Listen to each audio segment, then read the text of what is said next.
Signori, buonasera a tutti intanto. Grazie per essere venuti questa sera, grazie ai new entry di questa sera. Abbiamo questa sera il Disossi in sala, un'iniziativa un po' particolare. Abbiamo, come vedete, una coscia di manzetta, più o meno come pezzatura com'è? Chili. Allora, questa qua siamo sugli 80 kg. Sugli 80 kg, ovviamente noi mangeremo molto meno perché abbiamo preso l'altro posteriore di manzetta e l'abbiamo già preparato in cucina.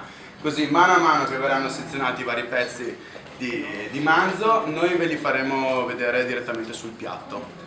Partiremo dal crudo, quindi da una tartare e da un carpaccio, per arrivare fino a una bistecca di scamone alla griglia e... l'ho messo in imbarazzo e alla tagliata di picagna. E questa sera abbiamo Riccardo, Ristoranti Che Passione, che ci ha appoggiato in questa iniziativa e lo ringraziamo tantissimo. Andrea Mattiello della cantina Mattiello, che ci ha fornito i vini, gentilissimo, e dopo ce li spiegherà.